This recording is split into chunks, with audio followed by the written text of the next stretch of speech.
everyone, and welcome to the Geary, Stein and Stevens Show, an amazing video podcast with sports stars, entertainment celebrities, and other great guests, combining one host who has no legs, one host who lives in Duluth, Minnesota, and another host who seems to never be on the show. But now, on to the show with Troy, Dave, and maybe even Will.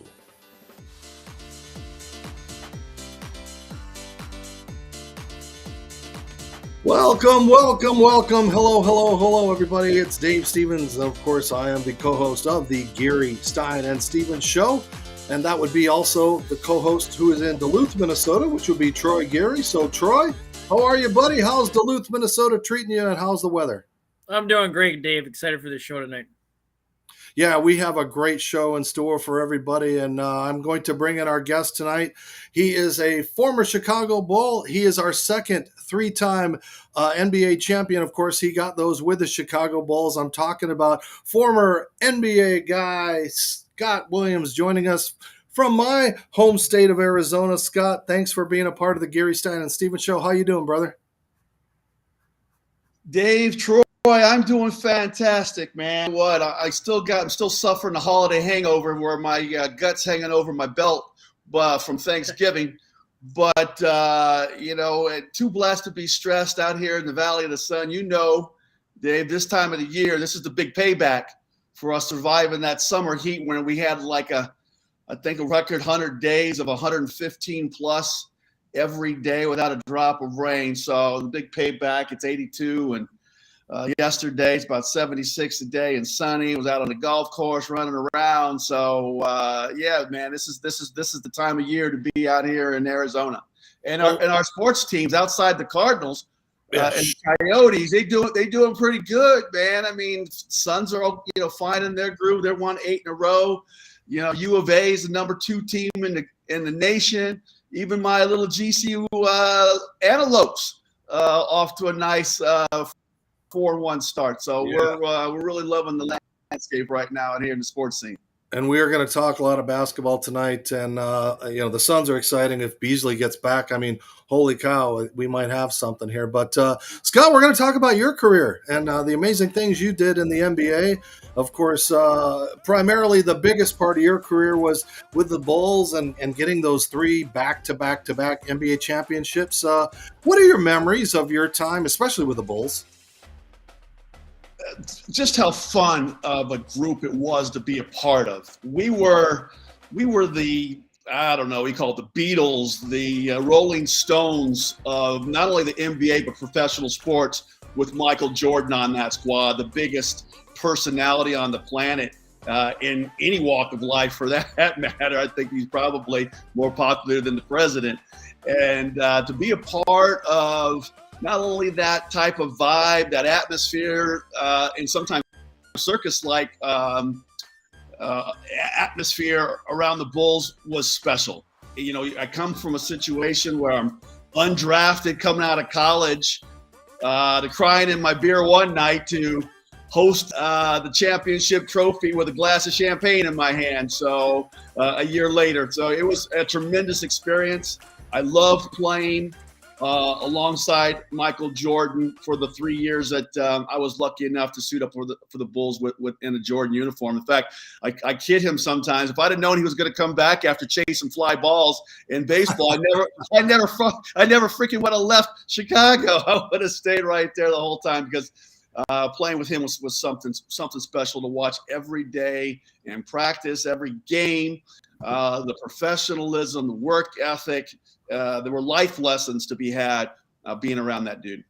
And you guys played, those battles were legendary, especially against those Knicks and a guy like John Starks.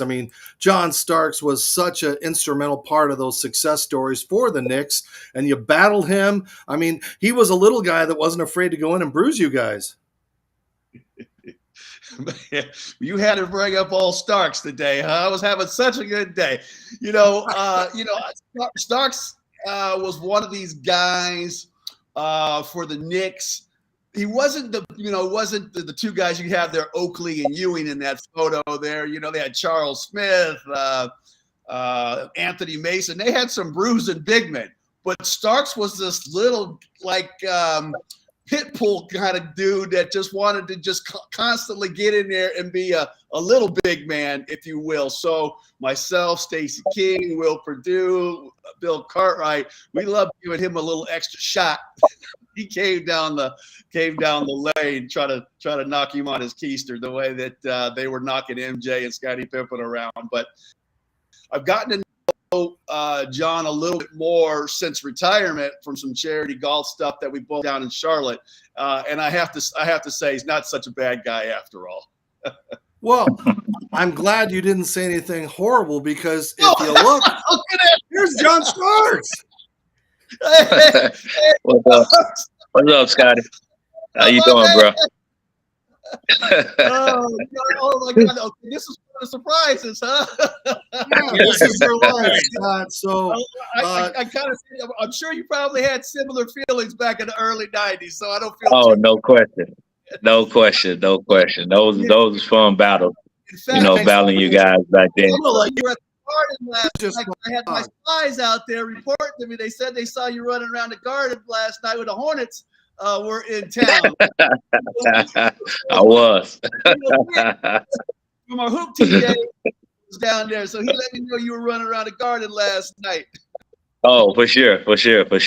And John, we appreciate you being on and being such a good sport. But the truth is, you were such an instrumental part. And those Bulls, I mean, when we look at the footage of when you were playing and just the hard-nosed way you played against the Bulls, and it was always physical. It was like you had to jump inside and prove that you had to get a rebound. You had to do all the little things, but it always seems like it came down to the Bulls pushing you around, and you got right back up and you said, hey, I'm not going to take this, and your teammates weren't going to take it. And it was the NBA of those times, not like they are. What are some of your memories of those battles? No, they were just obviously great battles, competitive battles. Chicago obviously was the team that everybody had to go through, especially in the East, if you wanted to get to that crowning moments to win a championship or play for a championship. And, obviously they had the best player in the league during those times, which was Michael. And in my book, obviously the greatest player to ever play this game at this level. But, we knew that it was going to come down to them and us. And, they were just tough getting past him, because whatever we think we had him, Michael would do something special, whether it's hit a big shot or set his teammates up to knock down shots. And he was just a very special player. And they had a great team, Scotty, Horace, Scott, and, B.J. Armstrong during that time. They had a very special team.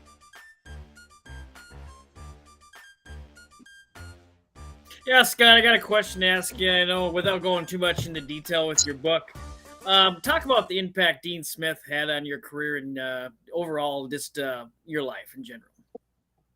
Well, first, let me just say I pulled out my camera and recorded your answer there, John, because I'm gonna put that on my show there.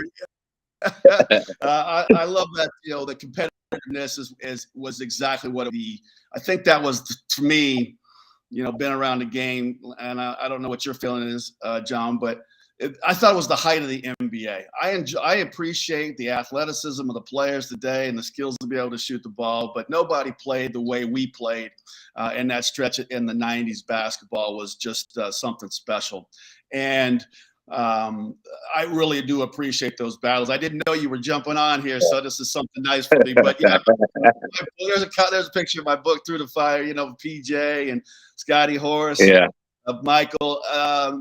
That to me was wonderful. And to answer your question, Troy, my relationship with Coach Dean Smith, was like father and son. I lost my parents to murder-suicide after my freshman year and college, and Coach Smith stepped in seamlessly and was a father figure to me in all aspects, on and off with relationships, with finances, everything that I had to do to try to become a good, not just basketball player, but a civic-minded community member. And he was like that for me. when I needed somebody in my life to really be there for me. And I can never repay him for all he did. He not just coached me up, he saved my life from going down a completely different route. And I mean, Scott, I heard this when I was doing my research. I mean, Dean Smith sent you a check for $200 when he died.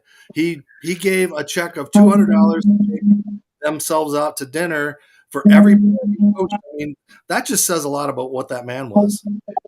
Yeah, you know, even in his passing, he wanted to thank all the players. He took all the blame for the losses and gave all the players the glory for the victories. Took the pressure off us as young men, as at a high program like North Carolina, to always have to go out there and compete at our best. And some days you just didn't have it, unfortunately. We all knew it wasn't his fault, but it was nice that he did that. And so in his passing, not a surprise to anybody that he was thinking about us, even in his final days. And yeah, I got the check. It's over my shoulder here, that I put in a frame with a couple of his basketball cards of his, and the nice letter that was accompanied the check. But I wasn't cashing that. I wanted to make sure I had that for the rest of my life. I bounced around different teams, different cities, and that's one of the pieces of sports memorabilia that always goes with me. I'm kind of I've just moved back to the Arizona area, so my office is a little bit in shambles right now, but you can see that was one of the things that's most important for me to get on the wall.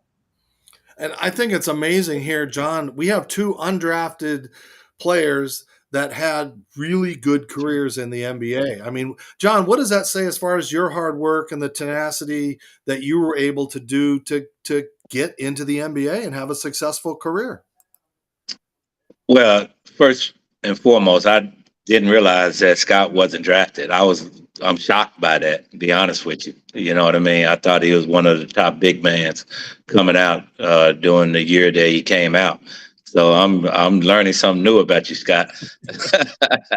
Likewise, so I didn't realize you weren't drafted either. I thought Golden State drafted you back in the day. Yeah. No, it's just amazing. It's just, when you're undrafted, you come into this league and you have to have a lot of confidence in yourself and know that you belong in this league, and you have to fight your way, and you have to show, each time you go out there on the court, you have to produce, and you have to produce at a high level, and you have to show, whatever respective team that you with, that you belong here. And that's what my mentality was, that I was going to come in here and have that mentality that, hey, I was going to come in here and do my job and do it to a high level. And I worked my tail off in order to, make myself into the player that I became. When I came out, I was listed at 6'5", which I'm actually 6'2". So players that I played against, especially at my position, had the height and the weight on me. And so I had to play with that tenacity in order to compete. And I wanted to let, each and every player that I competed against know that my name is John Starks and I'm coming at you full force. And so, but I enjoyed my time in the league. Like Scott said, the 90s was the perfect, atmosphere for me and my mentality. Scott was a tough-minded individual. I think back now, the battles that we had, Scott, and guys try to go at you and you came right back at them. And so I appreciate that from being the type of player I was, knowing that you wasn't taking any mess off of anybody, even us. And so that says a lot about you. Well, John, it's like when you're undrafted, you're right. You got that chip on your shoulder. You don't think these cats that got drafted in front of you are any better than you, and they are there competing. And I would be damned if I was going to let somebody outwork me or out hustle me or out battle me or out physicality. I was going to give it my all. I didn't know if I was going to be there for a week, a month, exactly. a year, or 15 years, as it turned out. But I wasn't going to leave nothing on the court, and that's what I always appreciated. I don't know if I always appreciated at the time catching them extra elbows. from your big. But now that I look back on it, I go, man, I tell you what, that was a big part of those battles, because when I first came into the league in Chicago, the first thing I heard about in training camp was Detroit. Like, we got to get past the Pistons. We got to get the best record in the league so we can get past the Pistons. When we swept the Pistons in the playoff, they weren't nothing. It was the damn Knicks, the ones that kept giving us fits. That was a big part of that. Obviously, seeing him in that NBA All-Star jersey, he earned everything that he got out of the NBA. Yeah. And both of you, I mean, really, it's a great story of perseverance. And, I would say the little guy, but Scott, you're not a little guy. And John, even though you lied 3 inches higher, whatever. But you're in the dunk contest. And we have a great show. And I like to put people on the spot a little bit like we did for you, Scott, tonight. So let me bring something out of Scott's past that we can all make fun of. Because you did a commercial, too, that I don't know if people will remember. Uh-oh. Yo, man, 3-on-3 at this tournament. We're going to play you guys 2-on-3. Gentlemen, you need 3 men on this course, and he's next. Can you handle the rock? Can you jump? Dribble? Shoot? Not really. Can you pass? Yeah, I can pass.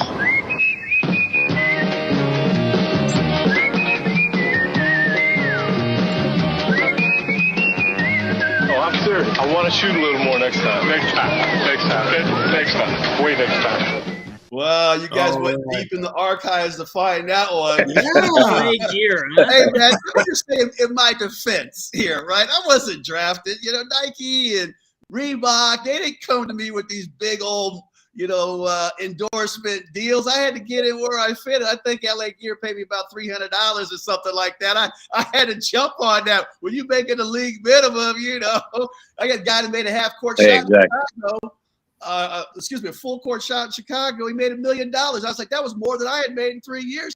So you got that little money. NBA eventually forgave me for switching from Nike to those LA that one season that I wore them. But yeah, that was fun with those legends. The Hakeem Olajuwon, Karl Malone, Joe Montana. Being out there on the beaches of Venice filming that commercial, that's one of those things I'll never forget. But we don't never need to see that commercial again, though. I found a couple John Starks wouldn't have wanted us to play about him trying to explain off. You remember some of those Adidas commercials you had right there, John? I do. Yeah. Well, speaking of commercials, though, John has a new commercial out, and we're going to take a break, show his new commercial, and we'll come back and Scott can make fun of him. Stay with us. You're watching Geary, Stein and Stevens. Look, Mommy, John Stein. John, what are you doing here? I'm here to take that soda. Try Thin Energy, the healthy alternative. Eat healthy, drink healthy, be healthy. Wow, this is delicious. No sugar, caffeine-free, keto-friendly, plant-based, vitamin C, vitamin D, elderberry, and zinc, and only 5 calories. I love it. Thin Energy keeps me on my game every day. Make the dunk of your life with Thin Energy. Try Thin Energy at your local retailer. Be healthy, be happy. We told you all year long, and now we have to holler. We ruined all our clothes and scratched out all our collars. So freshly dressed, that's the sign to go. With hundreds of amazing shirts and places in your dough. Oh, freshly dressed, will light your shopping load. And say you want what says I'm check out the GSS show code. The GSS show code. All right, how about that one? Welcome back to the Geary. That was awesome. I'm gonna have to run out and get me some Thin Energies before the New Year's. Thin Energy, gets here, man. I need to lose a few lbs. Wow. There you go.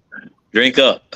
Yeah, and we've also brought in another guest, Michael Gardner. Michael, thanks for joining us. You're a part of this amazing initiative with this new product. So tell us a little bit about it and how John got involved. Yeah, well, first off, I mean, as a fan, watching and hearing John and Scott go back and forth, man, it's like I remember the 90s. I like the game today, but back then that game was a different game. And it's ironic because when I met John, I used to train some of the Pacers and Colts. I lived in Indianapolis, and when I first met John, I went up to John and I said, man, I said, I never met him. I said, man, I never met somebody that talked so much shit to Reggie Miller in my life. That I said, man, you backed it up. And I gave him the product. Called me a week later, how can I get involved?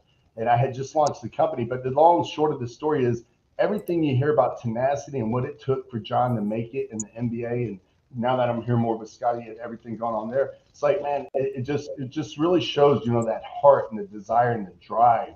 And that's what it takes in life. And I think, that inspiration for perspiration, and that's what I think these kids need right now. And I see the work that John does with the kids, his foundation. And that's when I knew, just to have him as a partner and part of our team has been a blessing. And, we're all trying to give back. And with my brand, when I launched it, it was all about our Eat Healthy, Eat Healthy, Drink Healthy initiative and giving back to the community. So it's been, effortless. We're the first plant-based certified hydration drink with elderberry, zinc, vitamin D, no sugar, no caffeine, no stimulants. So, it's really been special, and having John part of the team and just, we hadn't even got started yet. I keep telling John, we're in the preseason, man. We're about ready to go make our run for the championship. So, we just launched our military initiative with our Hydrate Heroes. So it's all about giving back. And when I see the work that John's done, I've been at some of his tournaments last couple of years, and man, it just motivates me even more to give back because I see what he's done. And here's the thing, John's been doing it for a long time. This isn't something he just started with his foundation. And man, I love you, John, and it's just been a great partnership and looking forward to us winning the championship.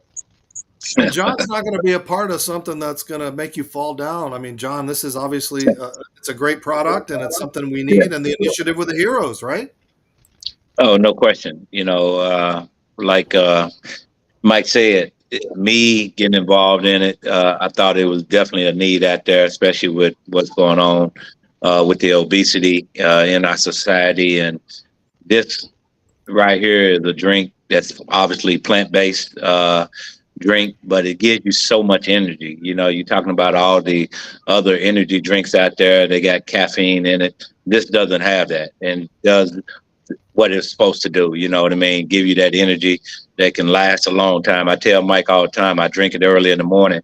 I don't have to eat until around by 12, because for some whatever reason, it gives me that type of energy, but it fills me up at the same time. So, and plus, what we're doing with the military and our servicemen and women, it's great to be a part of something that's going to help people.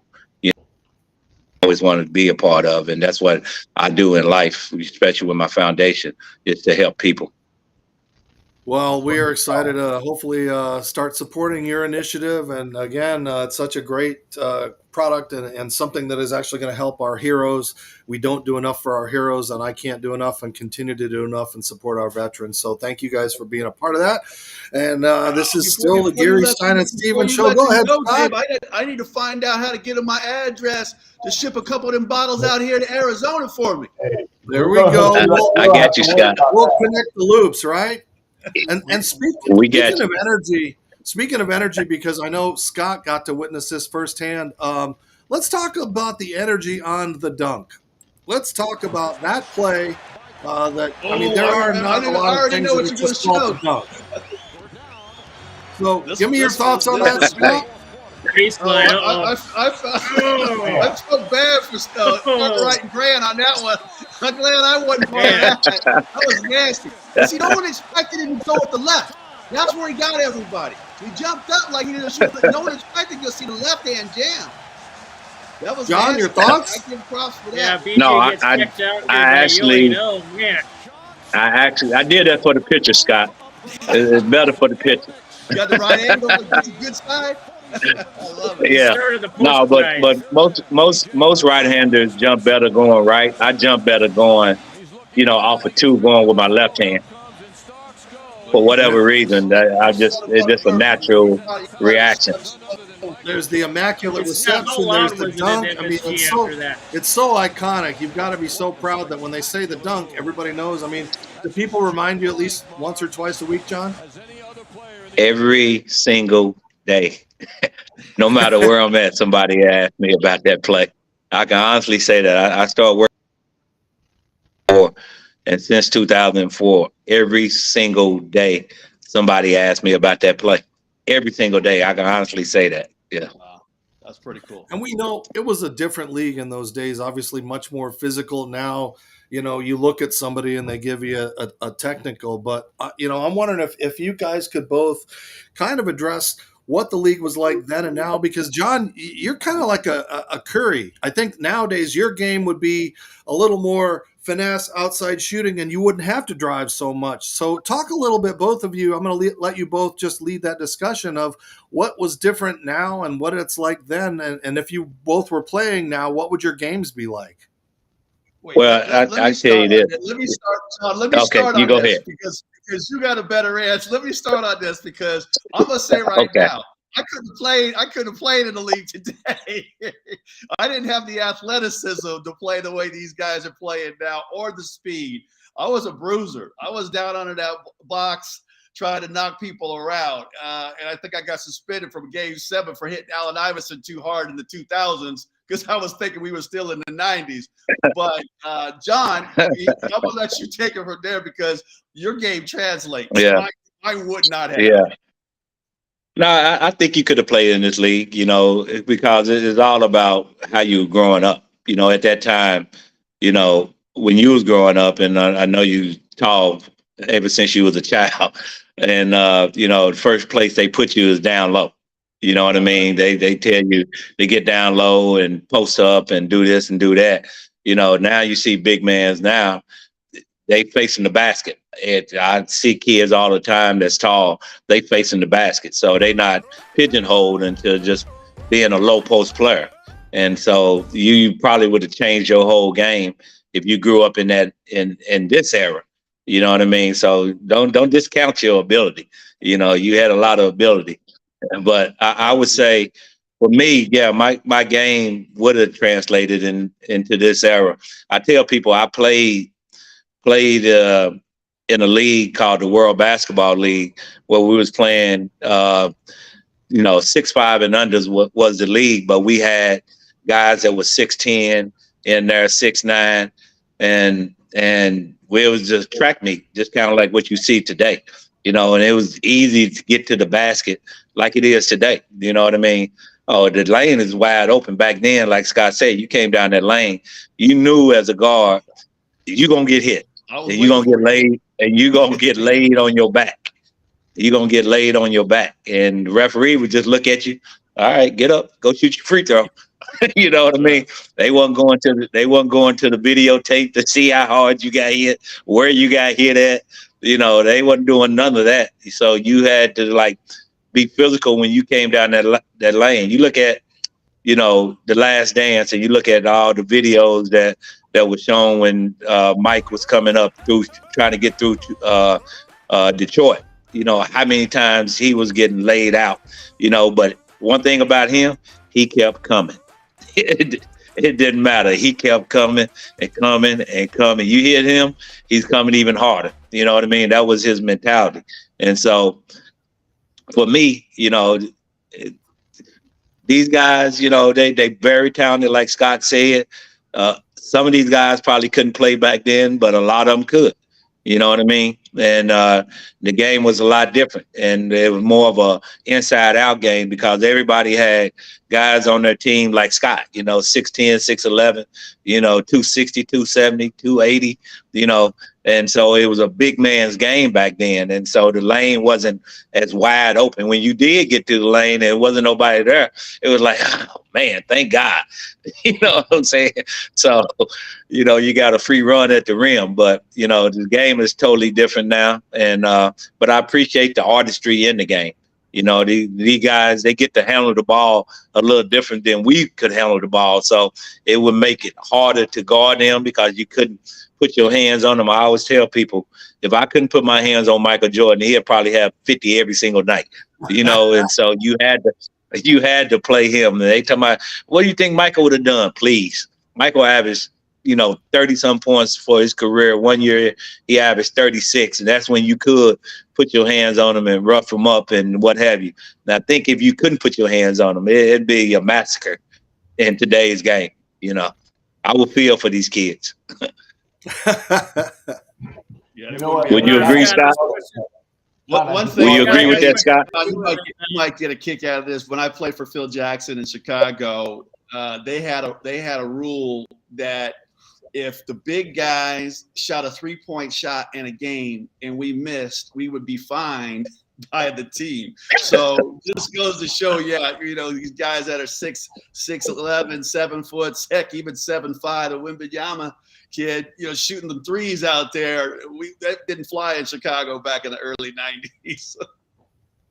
I got a question for you, Scott, and follow up for you, John. I mean, Scott, you kind of you had two different eras. You played with Jordan, but you also played with Shaq and even LeBron early in his career. Just real quick, what makes each one of those guys so special? Well, John already he waxed poetic on Michael earlier, so no reason there any more than the others say the man was fiercely competitive. He just wanted to show everybody on the court, in the arena, watching on television or listening on the radio, that they just witnessed the baddest man that ever put on a pair of basketball shorts. And it didn't matter if it was the fourth night of the fifth night of 4 games in Cleveland or Madison Square Garden. He had that same sort of effort and attitude anytime that he stepped between those lines. And with LeBron, he was competitive, but in a different way. Like MJ wanted to steal your heart from you. He wanted you to leave the arena, not to knowing that even in your dreams, you would never be able to dream that you would be able to beat him. And LeBron wants to just beat you in a way that involved more of a team aspect. If he had to give the basketball up over the course of 40 minutes to do that, if he had to take the final shot, the whatever play necessarily on the floor, it wasn't so much about you not thinking that you were as talented as him on any given night. He just got the better of you that night, but he does it night in and night out. And I appreciate both of them. In fact, the question I hate the most is, who's the greatest of all time?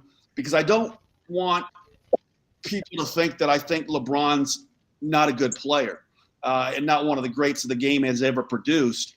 It's just Michael's just better. And I hate to have to answer it. I do. And I say that MG's, the best of all time. Of course, being a North Carolina guy, I got to be able to go back to Chapel Hill and not be attacked by the Tar Heel faithful. But they're both phenomenal players. And I really enjoy, having watched them from up close is probably, the highlight of my career. Like you say, the bookend, MJ in the front and LeBron the end, and a lot of Hall of Famers in between. But nobody the way those two guys did it. John, your thoughts? No, I agree with him 100%. I can, pose this question to Scott. I always tell people, Mike made guys come up to his level. You know what I mean? And, he pushed guys. I got a kick out of The Last Dance because I didn't know a lot of things that was going on in Chicago. But you got to see the inner workings of a great, great player and what he understood in order to make his teammates come up to his level. You know what I mean? And all those guys felt like, they can do anything out there on the court, obviously because of Mike, you know what I mean? And him pushing them to be the best that they can possibly be.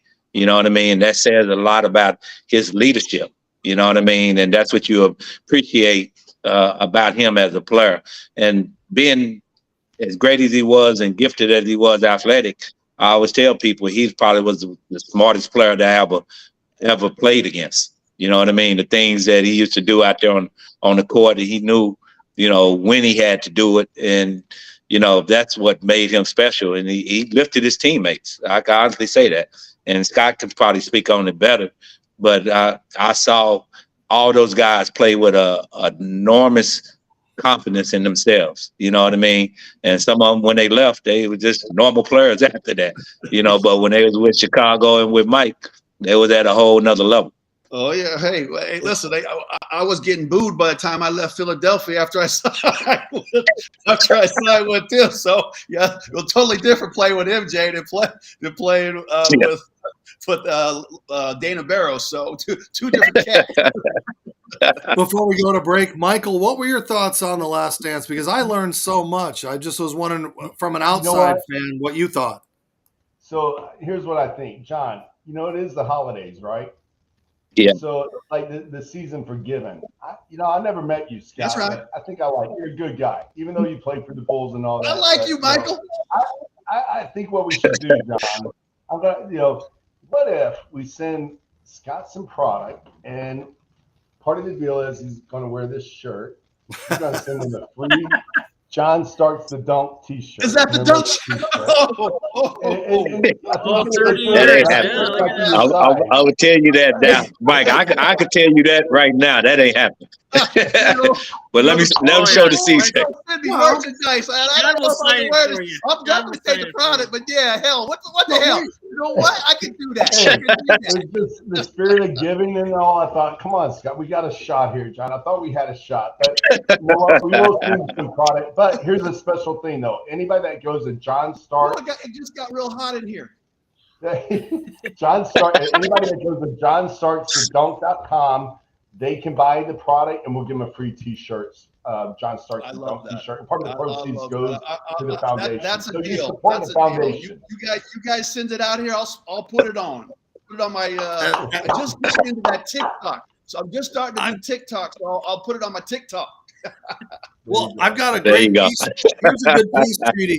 Here's my peace treaty suggestion. So Scott, you get the T-shirt, you put it on, you do something, you send John your book, so John could pose with the book and say I hate you, and that. Exactly. I love it. You guys start this rivalry, and we'll us old people that don't do TikTok will start following you guys and paying attention, right? Hey, here's another question.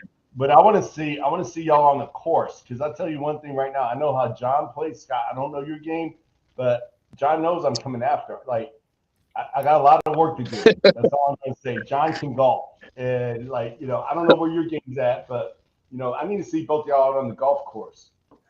I'm sure John can kick my ass, because I think the last time I played, John, was at the Hoop Tee down in Charlotte, at a course that's no longer even there now. They think they've torn that up since the last time.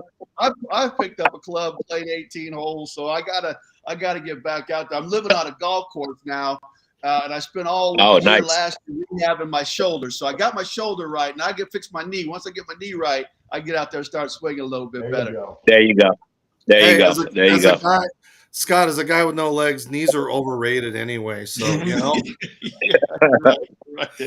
Hey, appreciate you guys. We're going to stick around for Put It On a Bow one more time. We'll go to a commercial, come back, wrap it up. This has been a great show. You've got John Starks, you got Scott Williams, two amazing former NBA players. Don't go away. You're watching Geary, Stein and Stevens. Easter Seals is the largest nonprofit provider of disability services nationwide, helping kids and adults with autism to achieve maximum independence. People with autism are at higher risk for mental health conditions. 85% of autistic kids have at least one.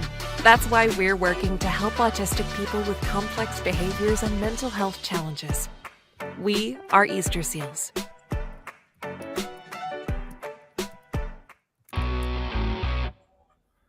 Hi, everybody. Dave Stevens here for the Geary, Stein and Stevens Show from Tropicana Field, home of the Tampa Rays. And you know what? Not everybody can be a Major League Baseball player, but you can look like $1 million. What's the best way to do that? Well, go to freshcleanthreads.com. Don't believe me? That's right. You can look professional, feel good, and not spend a lot of money by wearing Fresh Clean Threads. They have amazing shirts. They've got Henleys and polos, long sleeves, and even bomber jackets. And if you like them, you can save some money by typing in the show code GSS Show from the Geary, Stein and Stevens Show to save 20% off. So if you can't be a major leaguer and you want to dress like one, well, go to freshcleanthreads.com. That's freshcleanthreads.com. Tell them Dave sent you. Use that code GSS Show. That's right, and I look good and I feel good in my Fresh Clean Threads as we wrap Look up at one of my there. favorite shows of all time. This has been spontaneous. They were supposed to be two separate shows, and we ended up getting overlapping schedules, and so this has been amazing just to be spontaneous. So thank you, Michael, for helping us get John and putting this together, and Scott, your patience, because I know we've been trying to get you on for a while. And as we wrap it up, Troy? Yeah, Scott, I know you kind of talk about in your book. I don't want to give too much away because I want people to go buy the book. But just kind of talk about how the situation with the Bulls happened after you were undrafted. For those that don't know that story.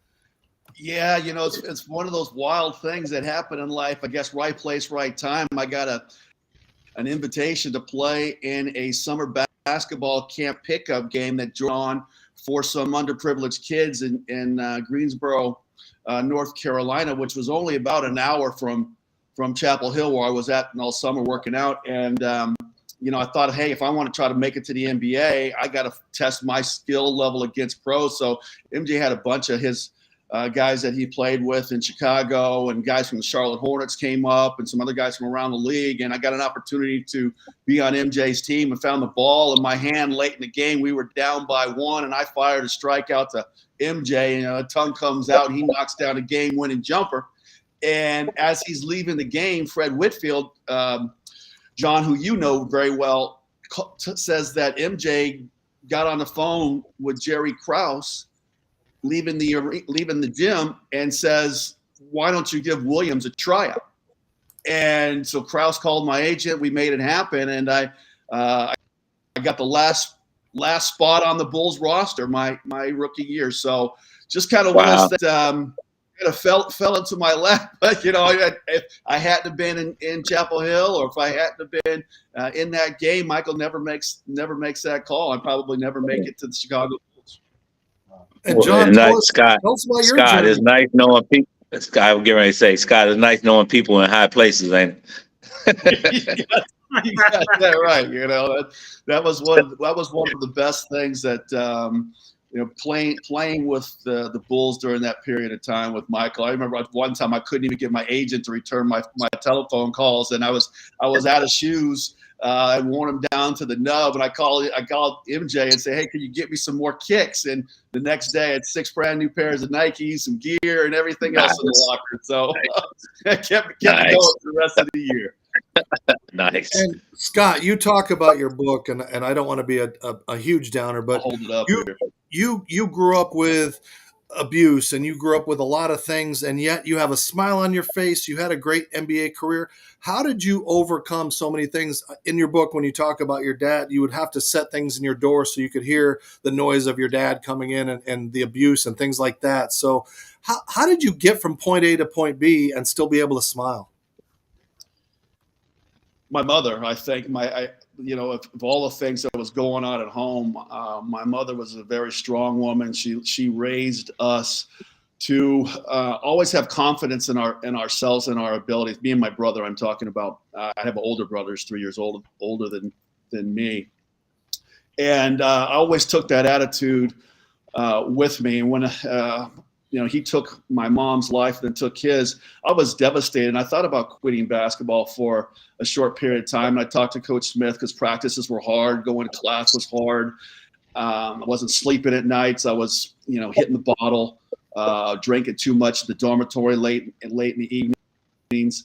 And I won't say I was suicidal, but I had thoughts that were in place. But I was very blessed to still be in Chapel Hill. To be around Coach Smith, who said, no, you're not going to sit out the year. You're going to stay part of this team. I want to be able to keep an eye on you. Was the best thing for me was to be therapeutic on the court with my teammates, having to lock into a Dean Smith practice plan and not make mistakes. That became my therapy. It became kind of my place where I could escape some of the problems that are, emotions feelings that I was dealing with. And I became more confident in my abilities as my skill level began to grow during my sophomore campaign, and being around my teammates was huge. So I was blessed to be in the right place at the right time when something that certainly went really tragic for me happened to me. But had I been anywhere else, had I not had that Carolina structure that Dean Smith had in place, that family type structure, things would have gone completely different. And I tell people about the book or talk to people that it's tough, it's shameful to talk about the abuse that my brother, my mother, and I all suffered at the hands of my father. But you have to talk about it to be able to get to a better place in your life with it. I use basketball to mask some of that early on, not knowing any better.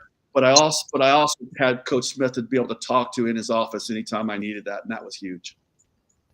I can't even fathom losing your parents and your father being responsible for that. I mean, God bless you, and thank you for sharing it and being so vulnerable in your book to tell people, because we all think it's all glamorous. This NBA life is glamorous. You make money. It's a great thing. You don't have any problems. And the same for you, John. You know, the way you got into the NBA. Talk a little bit about your assertion to get there and get that shot with Golden State.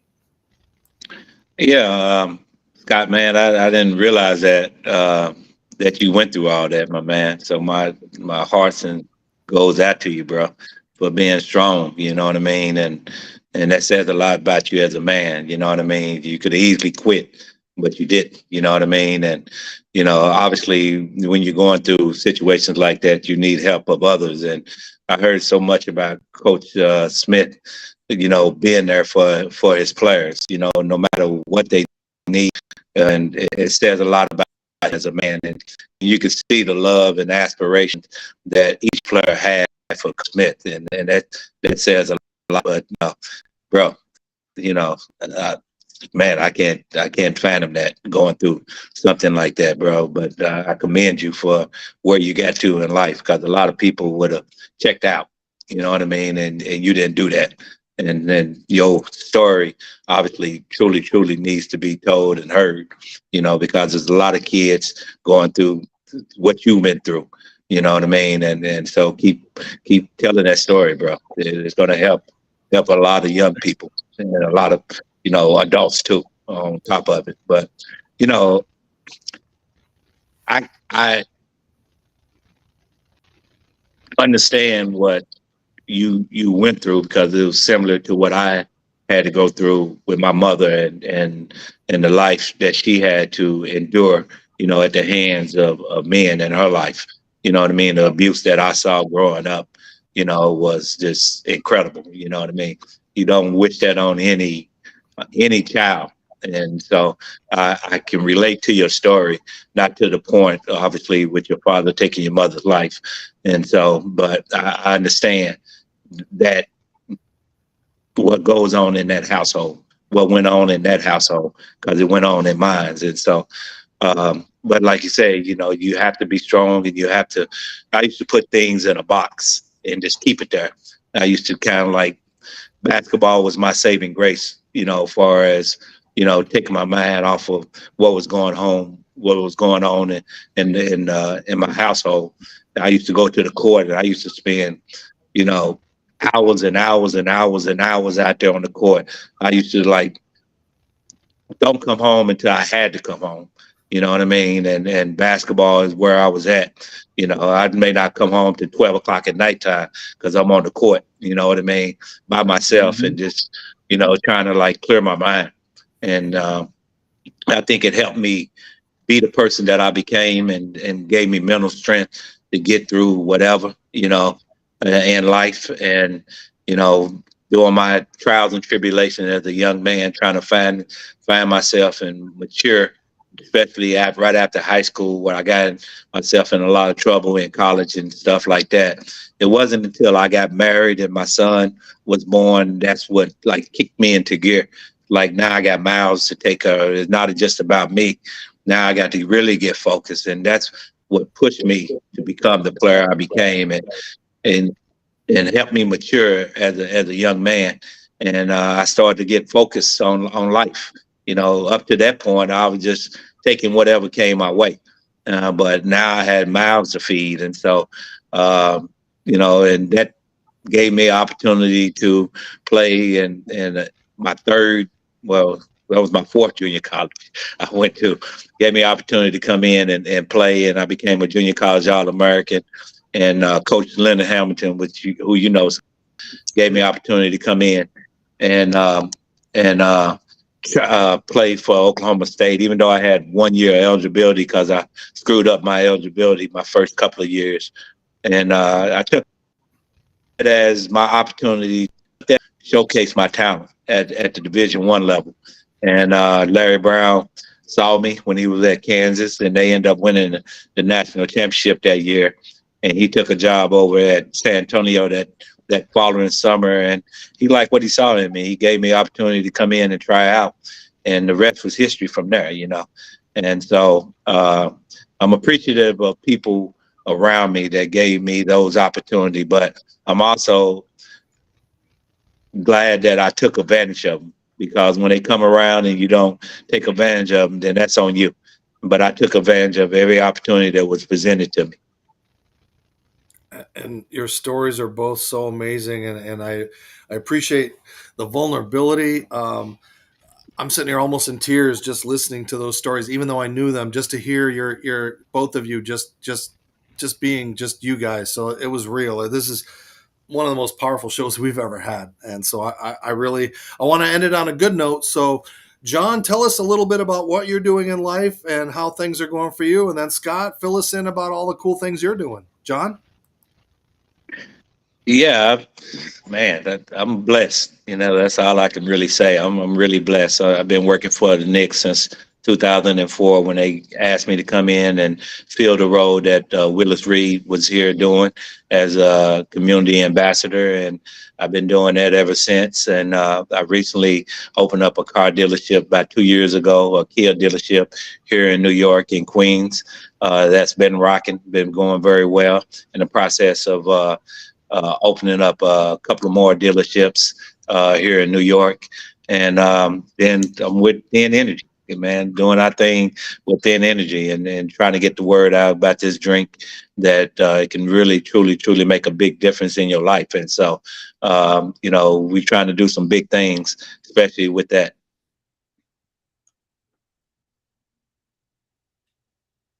Scott, what are you up to? Well, I'm the newest spokesman for Thin Energy. I'll be rocking my dunk here for the holiday season. I'm also working over at Grand Canyon University, part of the men's and women's basketball broadcasting program on television. So shout out to the Lopes.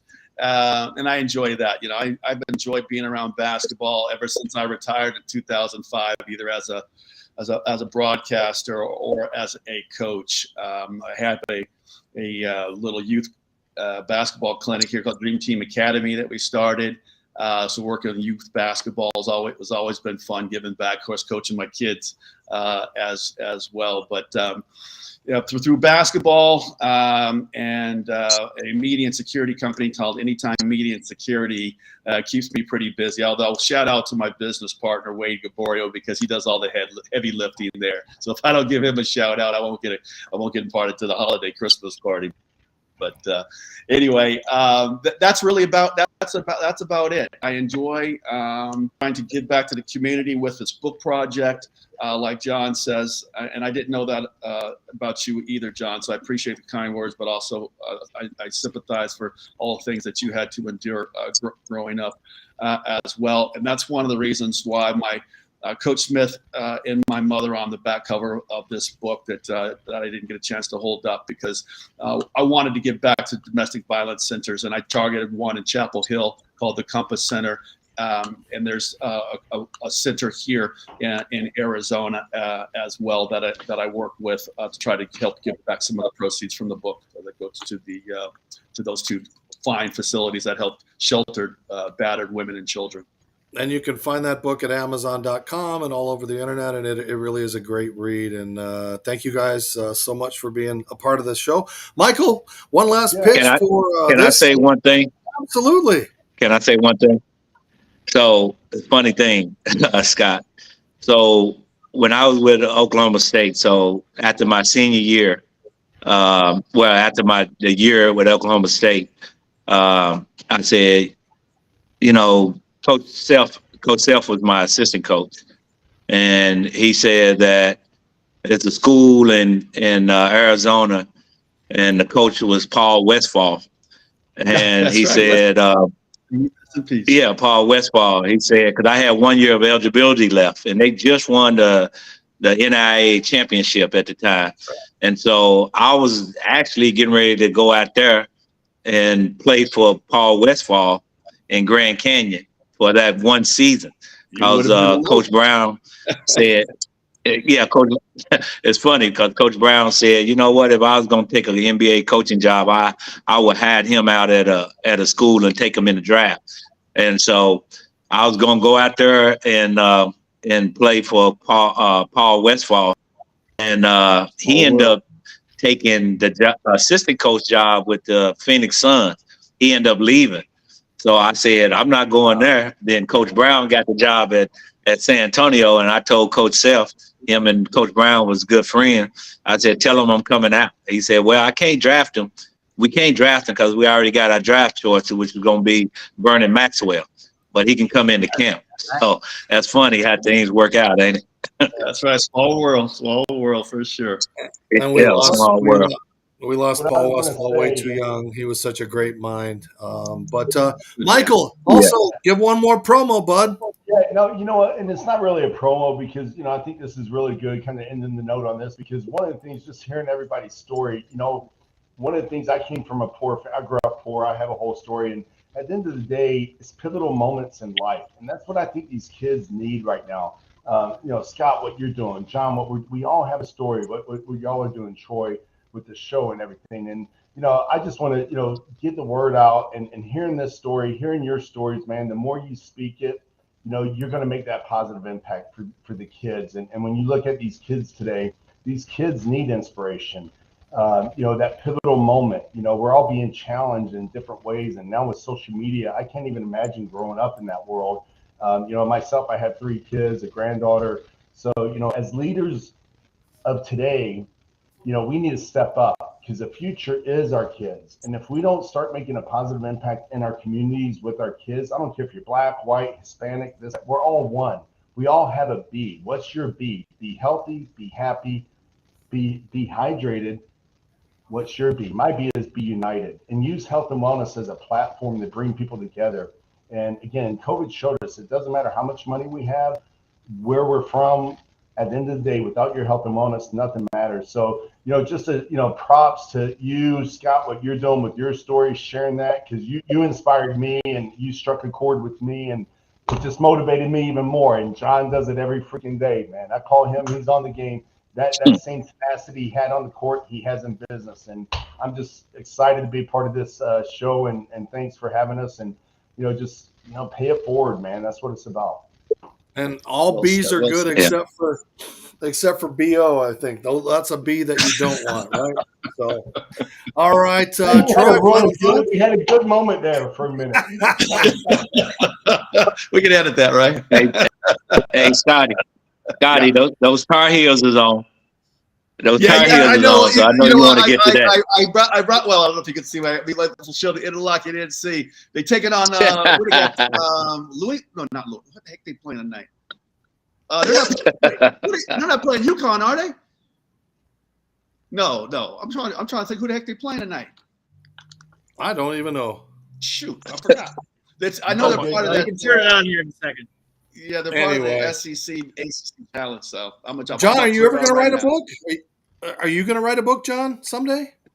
He has a book.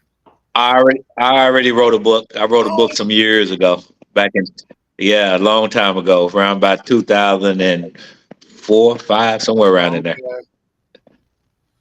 Yeah. All right. I'll have to go find that one and read it and see if you had any other delicious things that we could talk about next time we have you on the show. So, all right, Troy, final thoughts. Make sure everybody shares the address. I want to make sure I get you guys autographed copies of this book before we all start going our separate ways for the holidays. So everyone share the addresses with me now.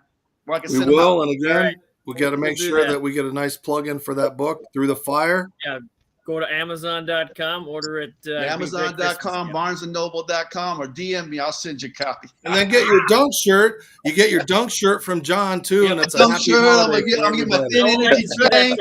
I'm going to look good going into 2024. That's right. Troy, final thought, brother. Yeah, I just want to appreciate both you taking time out of your busy schedules to join us. It was definitely a treat tonight. This is even better than the Village People show. Great surprise. I didn't know I was going to just meet Michael and John. So this was awesome, guys. Thank you guys so very, very much. Thank you.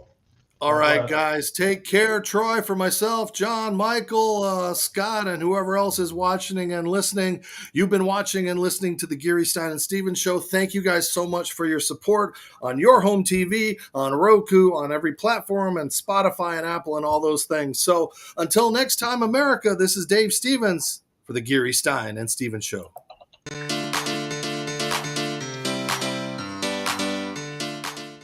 Thank you for tuning in to the Geary, Stein and Stevens Show. Follow us on social media. Watch us on yourhometv.com, or now we're on Roku. Download it and watch us. And thanks for tuning in. Until next time, America.